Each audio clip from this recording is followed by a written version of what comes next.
네, 오늘 이 새벽에는 우리 여호와 앞에서라는 제목으로 사무엘하 6장 말씀 우리 함께 묵상해 보도록 하겠습니다.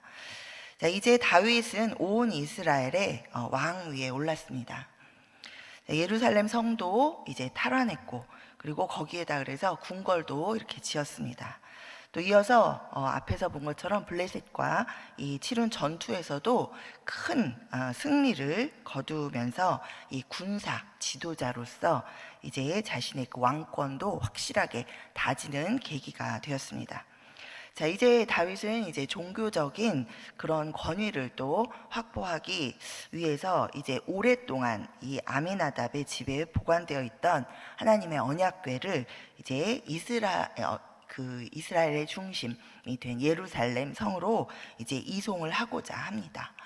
또 뭐 종교적인 권위를 확보한다고 표현했지만, 또 그 말은 동시에 이 다윗은 하나님이 이스라엘의 왕이신 것을 이렇게 분명하게 이제 백성들 앞에 선포하고, 또 이 나라를 다스리는 분은 다윗 왕이 아니라 하나님이신 것을 이 온 백성과 또 하나님 앞에 다시 한번 이제 공고히 하는 그런 일을 하고자 이 언약궤를 이제 예루살렘 성으로 메어오고자 이제 가져오고자 이렇게 계획한 것이죠. 자, 언약궤가 보관되어 있었던 이 아비나답의 집은 오늘 본문 2절에 보면 바알레 유다 지역에 있었다라고 이제 기록되어 있습니다. 자, 그런데 앞서서 이제 우리 보면은 사무엘상에 보면 이 그 여호와의 궤가 이제 어떻게 이제 움직이다가 어디 멈추고 있는가를 이제 찾아보면 기럇 여아림에 있는 아비나답의 집에 언약궤가 이제 보관되어 있다.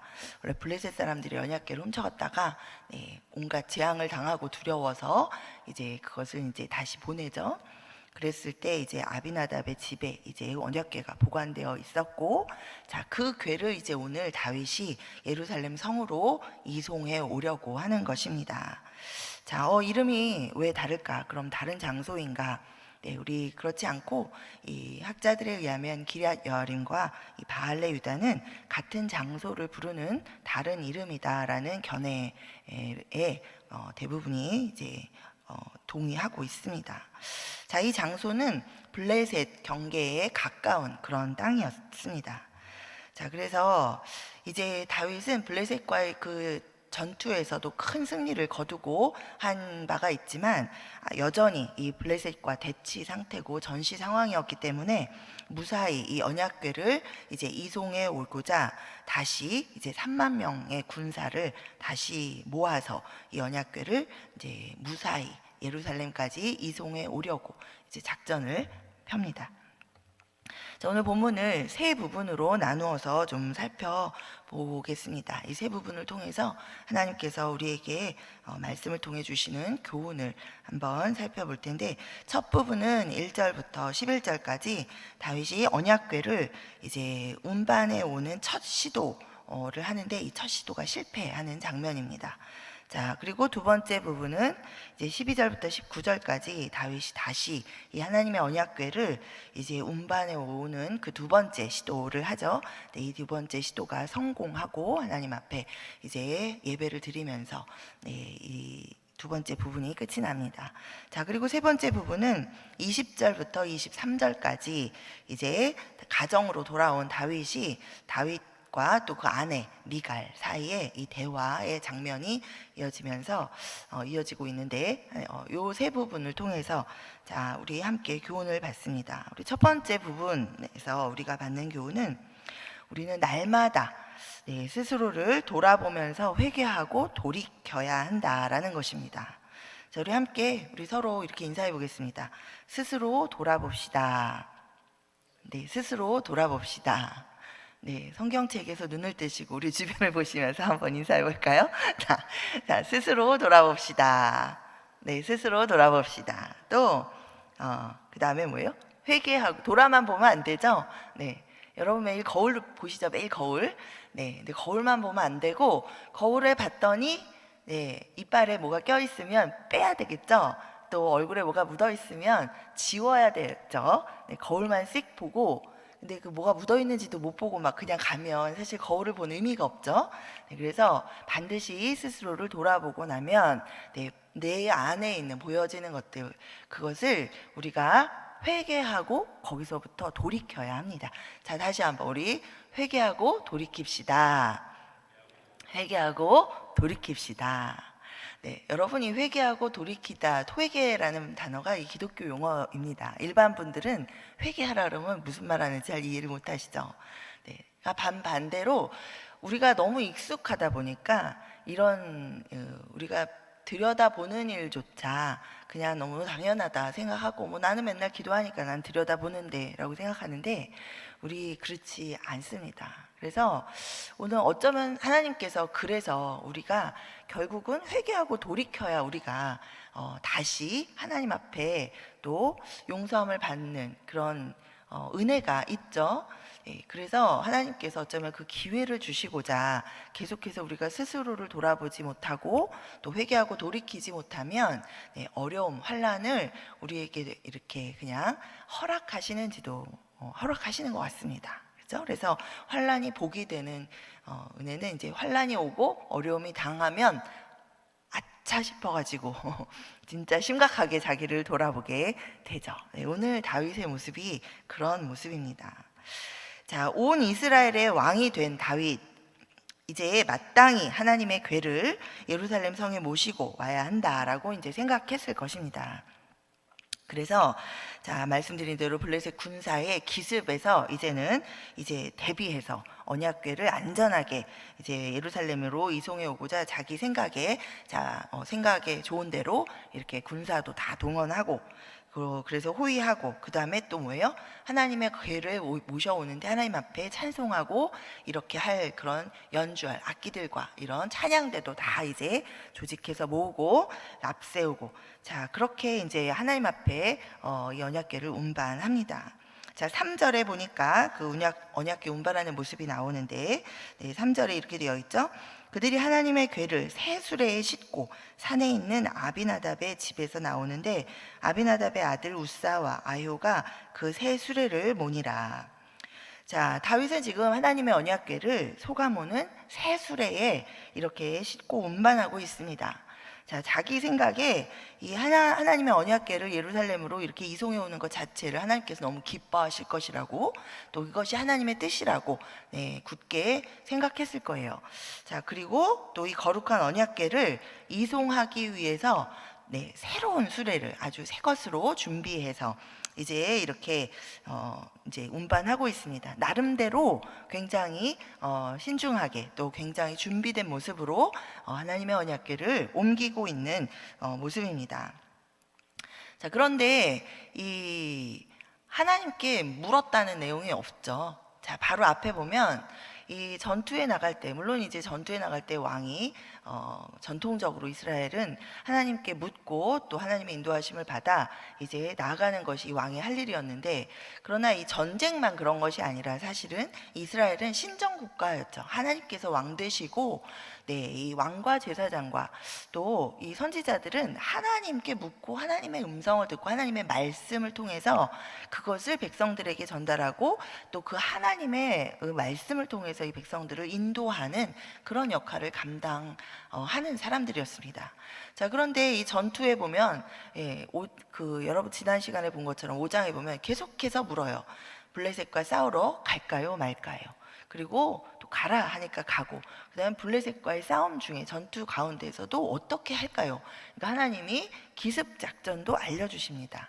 자, 이렇게 계속해서 한 걸음 한 걸음 하나님께 묻고 나아갔던 다윗이 지금은 너무 당연히 하나님께서 기뻐하실 일을 내가 하고 있다라는 그런 확신에 차서 하나님께 묻지 않고, 또는 이 하나님의 궤를 어떻게 운반해야 될 것인지 이 같이 또 이렇게 이 율법에 능통한 자들과 함께 의논하거나 그것을 묻지 않고 그렇게 지금 하고 있는 모습입니다.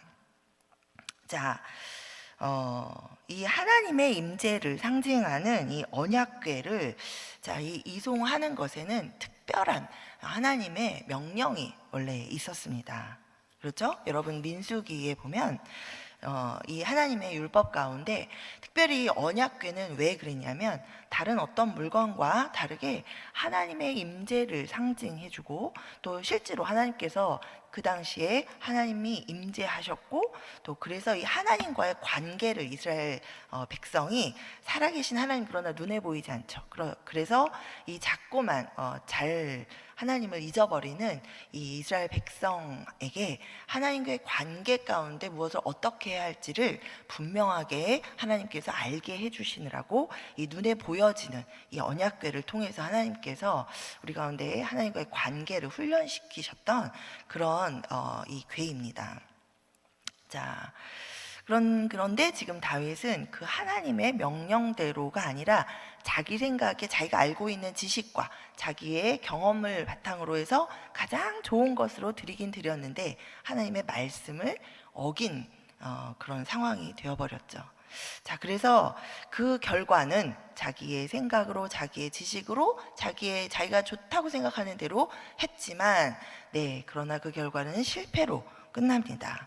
자, 6절과 7절에 그 결과가 이렇게 기록되어 있습니다. 그들이 나곤의 타작마당에 이르러서는 소들이 뛰므로 우사가 손을 들어 하나님의 궤를 붙들었더니 여호와 하나님이 우사가 잘못함으로 말미암아 진노하사 그를 그곳에서 치시니 그가 거기 하나님의 궤 곁에서 죽으니라. 자, 다윗이 하나님의 궤를 헌수레가 아니라 새수레에 싣고 운반한 것은 나름대로 이 하나님의 언약궤를 굉장히 존중한 행위였습니다. 자, 그렇다 할지라도 분명히 이 법궤 신성한 하나님의 임재를 상징하는 궤에 대해서 하나님이 주셨던 그 말씀에 대해서는 무지하고 그 말씀을 따르지 않는, 그래서 결국은 하나님의 명령을 어긴 그런 상황이 되었죠. 자, 하나님의 율법에 따르면 오직 레위인들 중에서도 고핫 자손들만 이 법궤를 어깨에 메고 운반할 수 있었습니다. 자, 어깨에 멜 때에도 그 궤 가운데 있는 양쪽에 다 달려있는 그 사면에 달려있는 고리에다가 긴 채를 끼워서 그 채로 메었지 언약궤를 손으로 으쌰 들어가지고 메지 않았죠. 그래서 하나님의 이 성물에는 손을 대지 못하게 되어 있었습니다. 자, 하나님 앞에 우리가 죄 있는 자가 하나님 앞에 가면 결과가 어떻죠?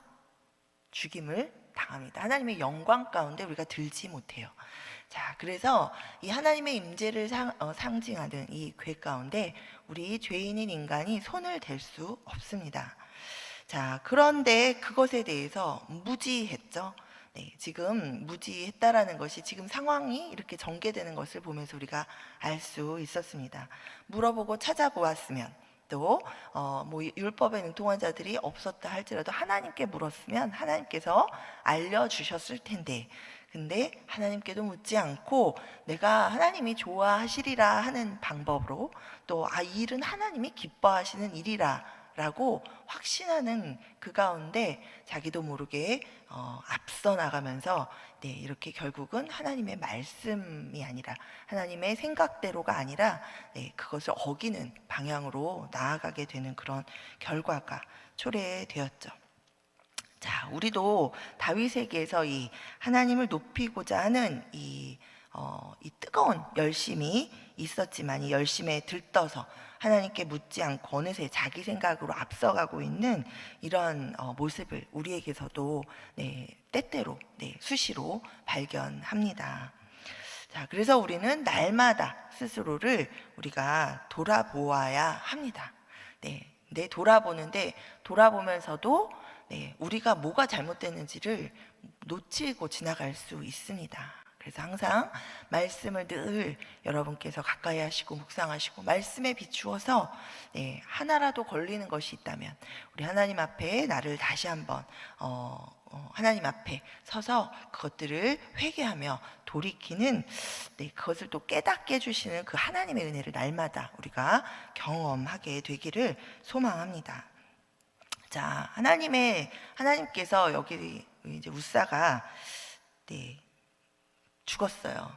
자, 8절 9절 우리 함께 보겠습니다. 여호와께서 우사를 치심으로 다윗이 분하여 그곳을 베레스 우사라 부르니 그 이름이 오늘까지 이르니라. 다윗이 그날에 여호와를 두려워하여 이르되 여호와의 궤가 어찌 내게로 오리요 하고.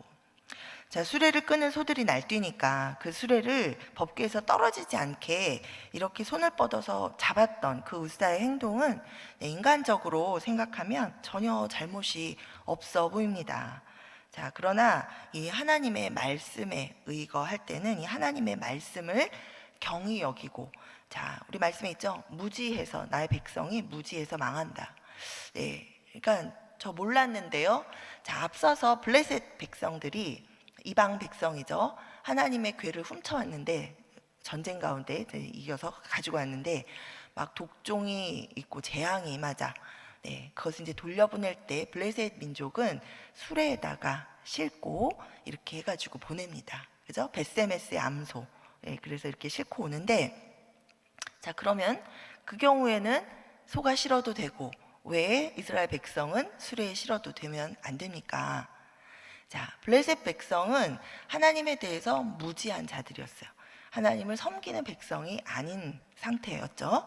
그래서 그 무지함이 있었다 할지라도, 네, 하나님께서 그대로 그냥 일단은 놓아주실 수 있죠.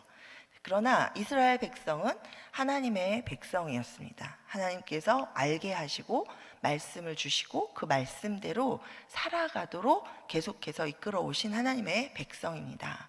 자, 그래서 우리가 이 성경 말씀 가운데 이런 부분들을 읽으면서 왜 하나님은 이 사람들한테 이렇게 너그러우신데 그럼 나는 하나님을 아예 모르는 게 낫겠다. 네, 그거는 구원의 은혜를 전혀 깨닫지 못하는 그런 모르시는 분들이 하시는 말씀이지요. 네, 우리는 구원을 받은 백성입니다. 그래서 하나님의 말씀대로 살아야 하는 것을 우리에게 하나님께서 알려주시고자, 네, 이런 상황들을 지금 허락하고 계시죠. 자, 또 이 말씀 가운데 보면, 자, 다 하나님께서 우사를 치시는 것을 보면서 다윗이 이제 비로소 자기가 경솔하고 무지했던 것을 이제, 그리고 그래서 자기 생각대로 판단하고 행동했던 것을 이제 깨닫고 이제 스스로 돌아보면서, 자, 이제 여기 이제 다음 그 두 번째 부분으로 넘어갑니다. 그런데 여기 8절에 보면 다윗이 분노했다, 분했다 이렇게 표현이 되어 있는데, 자, 이것은 우사의 죽음에 대해서, 아니 하나님 어떻게 그래도 그렇게 하실 수가 있는가, 이렇게 하나님께 대해서 원망하면서 분노했다, 그런 뜻이 아니죠. 그런 뜻이 아니라, 네, 자기와 우사가 무지하고 이렇게 하나님 앞에서 굉장히 큰 잘못을 범했다라는 그런 것에 대해서, 그 자기 자신에 대해서 정말 이 불타는 분노를 감출 수 없었던, 네, 그러한 상태를 지금 성경이 표현하고 있습니다. 자, 그러므로 인해서 이 중차대한 일, 하나님의 궤가 이 이스라엘로 오는 이 중차대한 일을 자신의 무지의 소치로 인해서, 우사의 경솔함으로 인해서 이 이스라엘 백성이 무지하여 하나님 앞에 이렇게 경거망동한 것으로 인해서 이 큰 일들이 그르쳐진 것에 대해서 이 다윗이, 네, 굉장히 분노하고 스스로 분노하고 고통스러워했다라는 그런 뜻으로, 네, 해석하는 것이 맞습니다. 자, 그래서 다시 이 다윗이 이제 하나님 앞에 겸손히 서죠. 이제 무엇이 잘못됐는지 돌아보아 회개하고 그리고 이제 돌이킵니다. 그런 부분이 자세하게 설명되어 있지 않지만 그 다음에 이어지는 부분을 보면 알 수 있습니다. 자, 언약궤를 이제는 수레에 싣지 않고, 네, 이 하나님의 말씀대로 메어서 우선 가드 사람 오벳에돔의 집에 이렇게 둡니다. 자, 회개하고 돌이켰지만 여전히 정말 하나님 앞에 자신이 잘못했던 것들 때문에 이제 정말 회개하는 마음으로 두려워하고 있는 그 다윗에게 하나님께서는 이 하나님의 임재 가운데 축복이 함께 하심을, 축복으로 하나님께서 함께 하심을 다시 한번 보여주시면서 확인시켜 주시죠. 자, 11절에 보면 이렇게 되어 있습니다. 여호와의 궤가 가드 사람 오벳에돔의 집에 석 달을 있었는데 여호와께서 오벳에돔과 그의 온 집에 복을 주시니라. 자, 오늘 우리도 이 하나님의 백성으로 하나님을 사랑하면서 하나님 경외하고 이렇게 살아간다고 이제 나름대로 살아가지만, 어느새 다윗과 또 이 우사처럼 또다시 하나님의 말씀을 잊어버리고 나의 지식대로 나의 경험대로 뭔가 하나님의 말씀을 오히려 거역하는 그런 죄를 짓습니다. 그런데 우리 당시의 이 우사처럼 하나님의 진노가 불같이 임해서 죽임을 당하지 않는 이유는 우리 예수 그리스도로 말미암아 그 대속의 은혜와 또 그 대속의 은혜를 우리에게 주신 하나님의 그 사랑으로 말미암아 우리를 향한 심판이 옮겨졌기 때문이죠. 자, 그 하나님의 사랑과 은혜를 우리가 날마다 우리 기억하면서 우리 스스로를 말씀에 비추어 보면서 돌아보고 겸손히 회개하며 돌이키는 삶을 우리가 끊임없이 살아갈 때, 오늘 하나님께서 이 오벳에돔의 하나님의 임재 가운데 주신 이 축복을 보여주신 그 축복을 우리가 우리 삶 속에서도 계속해서 진정으로 받아서 누리게 될 줄 믿습니다. 두 번째로 받는 교훈은 우리 하나님의 말씀을 따라서 살아갈 때 축복을 받고 또 축복을 나누는 삶을 살게 된다라는 것이죠. 자, 우리 하나님 말씀을 따라 사는 것이 중요합니다. 자, 하나님의 말씀을 따라 산다는 것은 어때요? 하나님의 말씀의 그 뜻에 합하게 모든 행동과 내 모든 결정과 삶의 태도를 조정하면서 그 말씀대로 따라 사는 것이죠. 자, 잘못을 깨닫고 회개하고 돌이킨 이 다윗은 이제 자기 생각대로 자기가 좋게 여기는 방법대로 또 세상 방식대로 그렇게 행하지 않습니다. 다시 하나님의 말씀을 따라 이제 행하죠. 수레를 이용하지 않고 이 레위인들로 하여금 몸을 성결케 하고 이 모세의 법대로 어깨에 메어서 법궤를 운반하도록 합니다. 자, 이 같은 내용은 더 자세하게 우리 역대상 15장에 보면 자세하게 나와 있습니다. 자, 이 역대상 15장을 통해서 우리가 이 다윗이 두 번째 이 언약궤를 이송할 때는 하나님의 율법에 철저하게 이렇게 맞춰서 이 언약궤를 이송했다라는 것을 우리가 알 수 있습니다. 오늘 본문의 15절에 보면 이렇게 되어 있죠. 다윗과 온 이스라엘 족속이 즐거이 환호하며 나팔을 불고 여호와의 궤를 메어 오니라. 자, 이제 성공적으로 하나님의 임재가 예루살렘에 임하게 됩니다. 자, 하나님의 말씀을 따라 살아간다는 것, 이것은 우리 반복적으로 말씀드리지만 나의 생각과 나의 방법, 내가 생각하기에 하나님이 좋아하실 것 같은 그대로 사는 것이 아니라, 때로는 내 생각에는 좀 아닌 것 같더라도 하나님의 말씀을 따라서 하나님의 방법을 내가 선택하고 그것을 따라서 살아가는 것입니다. 자, 13절에 보면 6걸음 가고 멈추고 또 6걸음 가고 멈추고 다윗이 이렇게 언약궤를 이송하는 것을 볼 수 있습니다. 자, 물론 그때마다 하나님께 더 감사하고 또 하나님의 그 임재가 함께하고 있음을 계속해서 감사하며 그 걸음걸음을 가고 있는 모습이죠.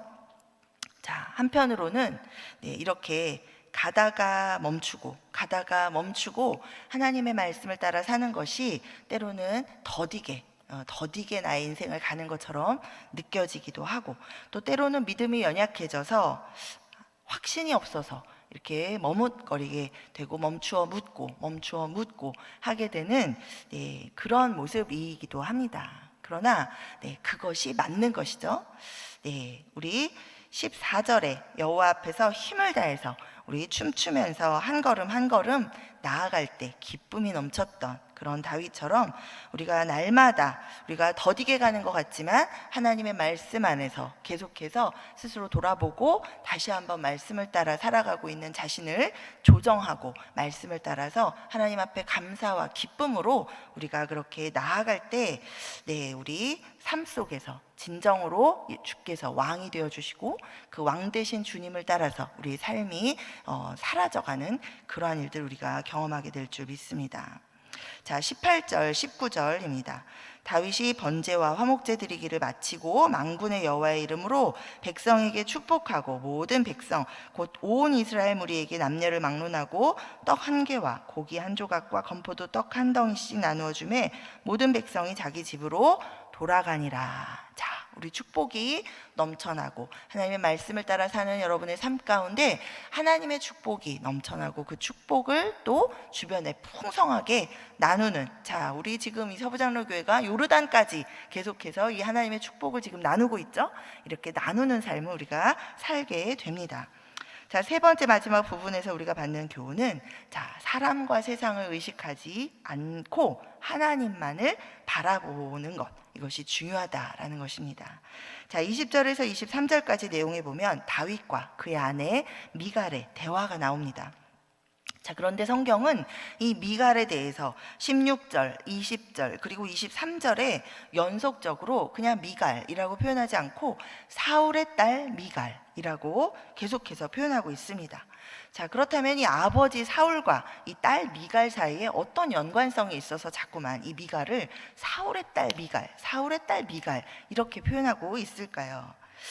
자, 16절과 20절 함께 보겠습니다. 자, 16절, 여호와의 궤가 다윗성으로 들어올 때에 사울의 딸 미갈이 창으로 내다보다가 다윗 왕이 여호와 앞에서 뛰놀며 춤추는 것을 보고 심중에 그를 업신여기니라.